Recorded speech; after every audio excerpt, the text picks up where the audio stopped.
Would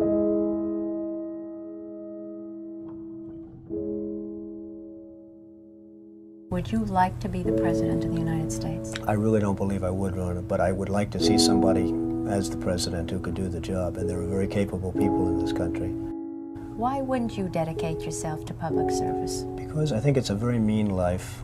I would love and I would dedicate my life to this country, but I see it as being a mean life, and I also see it as somebody with strong views and somebody with the kind of views that are maybe a little bit unpopular, which may be right, but may be unpopular, wouldn't necessarily have a chance of getting elected against somebody with no great brain but a big smile. This sounds like political presidential talk to me, and I know people have talked to you about whether or not you want to run. Would you ever? Probably not, but I do get tired of seeing the country ripped off. Why would you not? I just don't think I really have the inclination to do it. I love what I'm doing. I really like it. Also, it doesn't pay as well. No, it doesn't. But, you know, I just probably wouldn't do it, Oprah. I probably wouldn't, but I do get tired of seeing what's happening with this country. And if it got so bad, I would never want to rule it out totally, because I really am tired of seeing what's happening with this country, how we're really making other people live like kings, and we're not. You've said, though, that if you did run for president, you believe you'd win. Well, I don't know. I think I'd win. I tell you what, I wouldn't go in to lose. I've never gone in to lose in my life. And if I did decide to do it, I think I'd be inclined, I would say that I would have a hell of a chance of winning, because I think people, I don't know how your audience feels, but I think people are tired of seeing the United States ripped off. And I can't promise you everything, but I can tell you one thing: this country would make one hell of a lot of money from those people that for 25 years have taken advantage. It wouldn't be the way it's been, believe me. But you might be classified as an Eastern Republican. Fair? Well, I guess you could say that, yes. Which means kind of a Rockefeller, Chase Manhattan Republican? I never thought of it in those terms. How do you define? Are you a Bush Republican? No, I think I'm really, the people that I do best with are the people that drive the taxis. You know, wealthy people don't like me because I'm competing against them all the time, and they don't like me, and I like to win. The fact is, I go down the streets of New York, and the people that really like me are the taxi drivers and the workers, et cetera, et cetera. I mean, I really get a great response. Why are you a Republican? I have no idea. I mean, I am a Republican because I just believe in certain principles of the Republican Party. You have flirted with the idea of politics. Now you're here at your first national convention. Does that get you interested in possibly making the plunge? Now you have to tell me something. Who told you I flirted? Well, I didn't know that I flirted with. Well, you took out full-page ads in the New York Times to talk about your foreign policy. Some people would say... I do feel very strongly about the country. I love the country. You've become a role model in this country. The reason that your book sells, the reason that your board game sells, is because people are looking to leaders. People are looking for values, and you're one of the people. And it's no... You may dismiss it, but people are talking about, you know, Donald Trump for president. What they're really talking about is Donald Trump, show us the way. Well, be the true white hat. I'm, again, somebody that has a good instinct financially. I have had historically. I followed markets. I've been going the right direction, whether it's New York real estate or stocks or whatever. I know from a common sense financial standpoint that something has to burst. When a country is losing billions and billions and billions of dollars a year, and when other countries are making hundreds of billions of dollars, something is going to burst, and it's going to start here. I know it. It's a question of when. To me, it's not a question if, it's a question of when. And unless we're going to solve our problem, and the problem is caused by our allies, unless we're going to solve that problem, this country is in very, very big trouble. And I'm not talking recession kind of trouble, I'm talking depression kind of trouble. Would you really like to take over and run the country as you have run your organization? I would much prefer that somebody else do it. I just don't know if the somebody else is there. I don't know if we have the kind of advocate that you need. We need major surgery. This country needs major surgery. Are you the surgeon?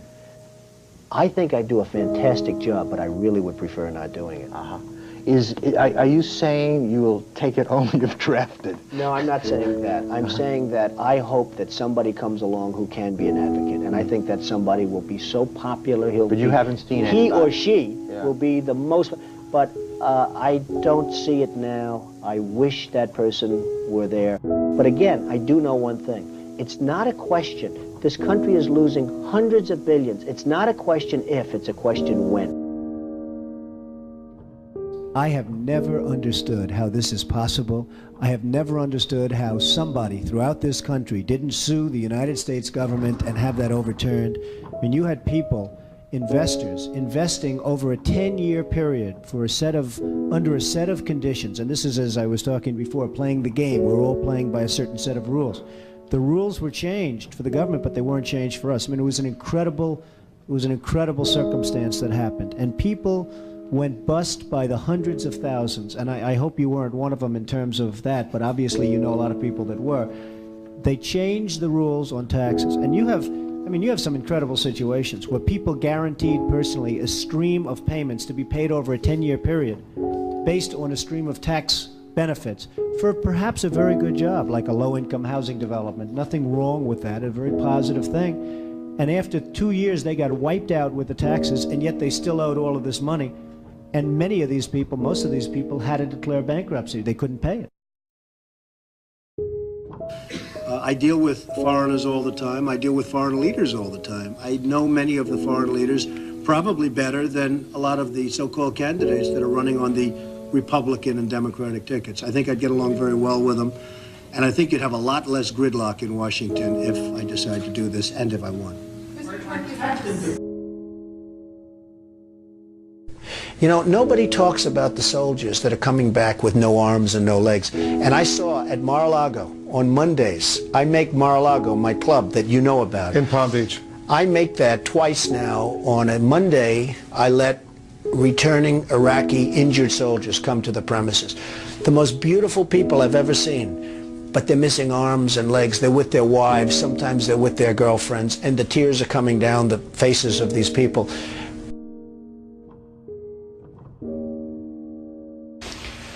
Well, I just hate what's happened to this country. We've gone to a country that's no longer respected. We're in a war that we should have never, and by the way, I'm worse than any hawk there is in terms of military and in terms of defending ourselves. But Saddam Hussein didn't knock down the World Trade Center. He had nothing to do with it. And there were no weapons of mass destruction. The other day, the head of 3M said that President Obama is anti-business. Do you get the same feeling that he does? Well, I don't know that it's anti-business or he just really doesn't know exactly what to do. And I'm afraid it probably is the second thing. I don't see him necessarily as anti-business. I think that he is not sophisticated in the ways of business. He hasn't dealt with the people that you've dealt with and that I've dealt with. I deal with China as an example a lot. It is never easy. And I've made some very big deals with the Chinese. I've come out on top. I've come out in great shape. I sell apartments to Chinese people. I get along great with them. It's not like, you know, anti-China.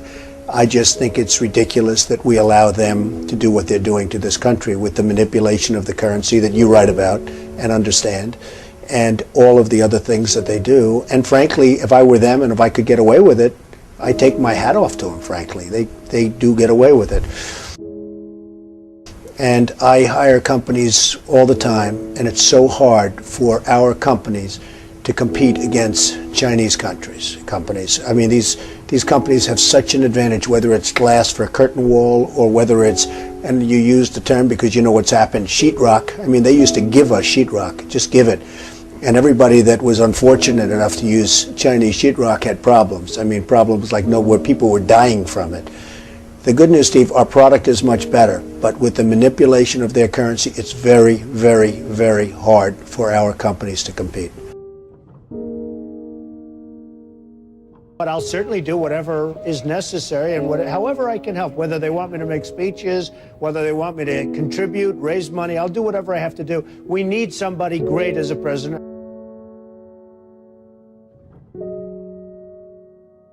I know that you were mentioning that Aaron and I did a kind of an interesting video not that long ago in August about how things have fallen apart. But at that point, the only people who were saying it were us and you. I was saying it. I was saying it a long time ago. And frankly, they're talking about 50 basis points. I think you should drop it a point, a full, solid 100 basis points, and just sit back and see. And I was actually looking at somebody, a gentleman from Goldman Sachs was saying 175. So that's going to be interesting. But I think that's ultimately going to be happy. And it would be nice if Ben could get now ahead of the curve instead of always being behind the curve. He's behind the curve. Say what you want about Alan Greenspan. He was always slightly ahead of the curve. And that was always brilliant. And he had this incredible reputation. I think Ben has to get a little bit ahead of the curve. He has to do something dramatic. And I really think what he should do is surprise the hell out of everyone and do it 100. And let's see what happens. That would be big. Any politician, do you think, has the pulse? Anyone running for president has the pulse of what you know about the economy? Well, the biggest problem is something I never hear about. I told you about it once. Every time they lower interest rates, the cartel, because I call it a cartel, the illegal monopoly raises oil prices, okay? So the monopoly, because that's all it is, it's a total illegal monopoly. If businesses ever formed OPEC, everybody would be put in jail. Here they are, and every time a country hits oil, they're invited in to the cartel, okay? It's a disgrace. So what happens is every time interest rates go down, oil prices go up, and it's the same number. I mean, practically the same money. So they lower it, they raise it, they lower it, they raise it. Now you have oil that's close to 100, going to be over 100, and nobody in this country calls and says, get that damn oil price down. You get it down.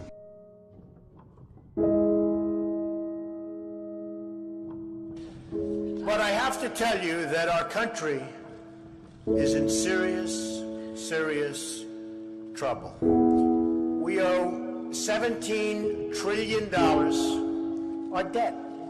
How do you pay off $17 trillion? Nobody ever heard the expression a number of years ago. The word trillion. We have debt that's beyond belief. We have deficits that nobody can even comprehend. China, which I've been talking about for the last 5 years, yesterday, right in our face, they just devalued their currency. Now, for those that don't understand devaluation, what they're basically doing is saying, we're really ripping you big league. Nobody's ever done it better than us, but now we're going to really do it again. And the reason they did it, and everybody was surprised by it, was because our leadership is so weak and so pathetic that they can get away with it. And believe me, they're taking our jobs, and they're taking a big league. And China's not the only one. You look at other countries, they're all doing the same thing. They have no respect for our leader, and frankly, they have no respect any longer for our great country. And it's so simple to solve. What we need is a strong economy. What we need is jobs. Now, you hear these phony job numbers, 6.7%. The 6.7% is probably 21 or 22% real numbers. When you give up looking for a job, it's like they consider you employed. It's amazing. They changed this. You know, in the old days, if you had people that couldn't find work, they couldn't find work. Today, such a huge number. Now you look at what's going on with Afghanistan. You have Karzai that's treating our president like he doesn't even exist. So they make a deal, and I'm not advocating stay, because frankly, I want to build this country. I want to build these schools. I don't want to build a school in Afghanistan, a road going to the school, watch it get built up and then blown up 4 times, and they keep rebuilding and rebuilding, and you go to Brooklyn, New York, and you can't have schools. You go to Iowa, you can't. You go to wherever you go, and you can't have schools. Because we don't have any money, because we're spending it in other places where, frankly, they don't want us, and I don't want them. And it's amazing.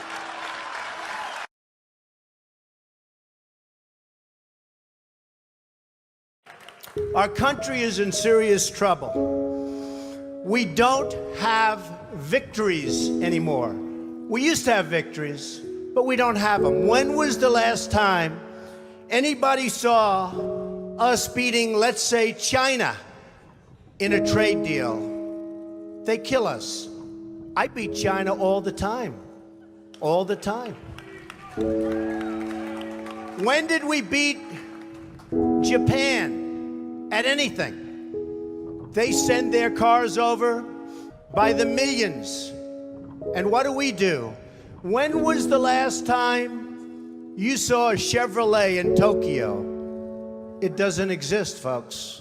They beat us all the time. When do we beat Mexico at the border? They're laughing at us, at our stupidity.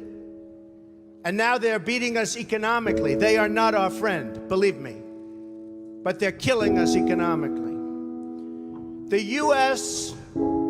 has become a dumping ground for everybody else's problems. Thank you. It's true. Islamic terrorism is eating up large portions of the Middle East. They become rich. I'm in competition with them. They just built a hotel in Syria. Can you believe this? They built a hotel. When I have to build a hotel, I pay interest. They don't have to pay interest because they took the oil that when we left Iraq, I said we should have taken. So now ISIS has the oil. And what they don't have, Iran has. And in and I will tell you this, and I said it very strongly, years ago, I said, and I love the military, and I want to have the strongest military that we've ever had, and we need it more now than ever, but I said, don't hit Iraq, because you're going to totally destabilize the Middle East. Iran is going to take over the Middle East. Iran and somebody else will get the oil, and it turned out that Iran is now taking over Iraq. Think of it. Iran is taking over Iraq, and they're taking it over big league. We spent $2 trillion in Iraq. $2 trillion. We lost thousands of lives, thousands in Iraq. We have wounded soldiers who I love. They're great. All over the place. Thousands and thousands of wounded soldiers. And we have nothing. We can't even go there. We have nothing. And every time we give Iraq equipment, the first time a bullet goes off in the air, they leave it. Last week I read 2,300 Humvees. These are big vehicles. Were left behind for the enemy. 2,000, you would say maybe 2, maybe 4. 2,300 sophisticated vehicles they ran, and the enemy took them. You're right.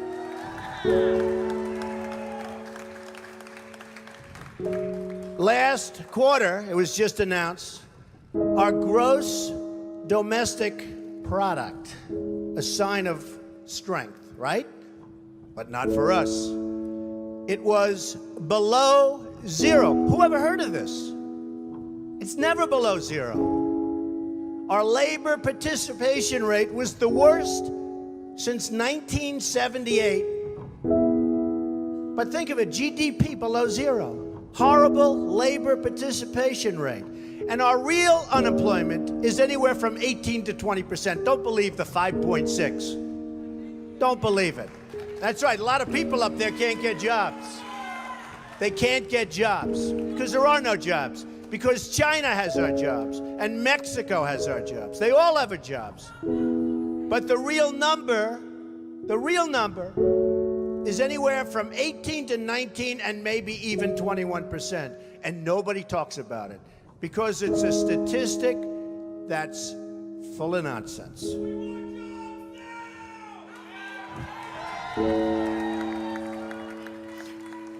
Our enemies are getting stronger and stronger by the day, and we as a country are getting weaker.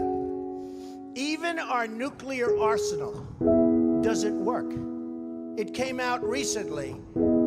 They have equipment that's 30 years old. They don't even know if it worked. And I thought it was horrible when it was broadcast on television, because boy, does that send signals to Putin and all of the other people that look at us and they say, that is a group of people, and that is a nation that truly has no clue. They don't know what they're doing. They don't know what they're doing. We have a disaster called the big lie, Obamacare. Obamacare. Yesterday it came out that costs are going for people up 29, 39, 49, and even 55%. And deductibles are through the roof. You have to get hit by a tractor, literally a tractor, to use it. Because the deductibles are so high, it's virtually useless. It is a disaster. And remember the $5 billion website. $5 billion we spent on a website. And to this day, it doesn't work. A $5 billion website. I have so many websites. I have them all over the place. I hire people. They do a website. It costs me $3. $5 billion website. I have so many websites. I have them all over the place. I hire people. They do a website. It costs me $3. $5 billion website.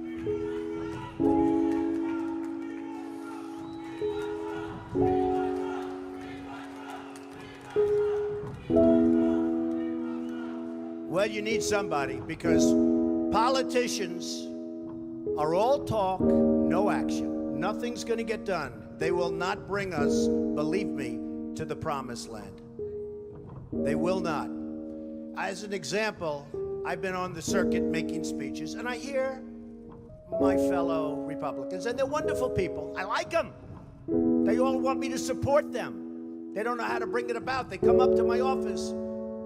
I'm meeting with 3 of them in the next week, and they don't know. Are you running? Are you not running? Could we have your support? What do we do? How do we do it? I like them. And I hear their speeches, and they don't talk jobs, and they don't talk China. When was the last time you heard China's killing us? They're devaluing their currency to a level that you wouldn't believe. It makes it impossible for our companies to compete. Impossible. They're killing us. But you don't hear that from anybody else. You don't hear it from anybody else. And I watch the speeches. Thank you. I watch the speeches of these people, and they say, the sun will rise, the moon will set, all sorts of wonderful things will happen. And people are saying, what's going on? I just want a job. Just get me a job. I don't need the rhetoric. I want a job. And that's what's happening. And it's going to get worse, because remember, Obamacare really kicks in 2016. Really big league. It is going to be amazingly destructive. Doctors are quitting. I have a friend who's a doctor, and he said to me the other day, Donald, I never saw anything like it. I have more accountants than I have nurses. It's a disaster. My patients are beside themselves. They had a plan that was good. They have no plan now. We have to repeal Obamacare, and it can be replaced. And it can be replaced with something much better for everybody.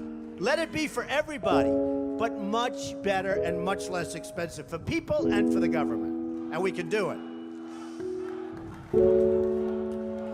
So, I've watched the politicians.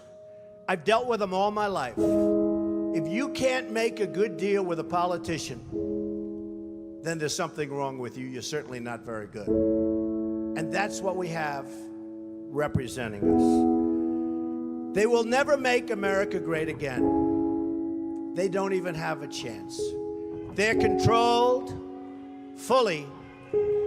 They're controlled fully by the lobbyists, by the donors, and by the special interests, fully. They control them. Hey, I have lobbyists, I have to tell you. I have lobbyists that can produce anything for me. They're great. But you know what? It won't happen. It won't happen because we have to stop doing things for some people, but for this country, it's destroying our country. We have to stop, and it has to stop now. Now, our country needs a truly great leader, and we need a truly great leader now. We need a leader that wrote The Art of the Deal. We need a leader that can bring back our jobs, can bring back our manufacturing, can bring back our military, can take care of our vets. Our vets have been abandoned. And we also need a cheerleader. You know, when President Obama was elected, I said, well, the one thing I think he'll do well, I think he'll be a great cheerleader for the country. I think he'd be a great spirit. He was vibrant, he was young. I really thought that he would be a great cheerleader. He's not a leader, that's true. You're right about that. But he wasn't a cheerleader. He's actually a negative force. He's been a negative force. He wasn't a cheerleader, he was the opposite. We need somebody that can take the brand of the United States and make it great again. It's not great again.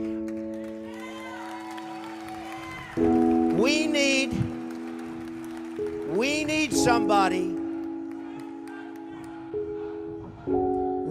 somebody that literally will take this country and make it great again. We can do that. And I will tell you, I love my life. I have a wonderful family. They're saying, Dad, you're going to do something that's going to be so tough. You know, all of my life I've heard that a truly successful person, a really, really successful person, and even modestly successful, cannot run for public office. Just can't happen. And yet that's the kind of mindset that you need to make this country great again. So, ladies and gentlemen, I am officially running for President of the United States, and we are going to make our country great again.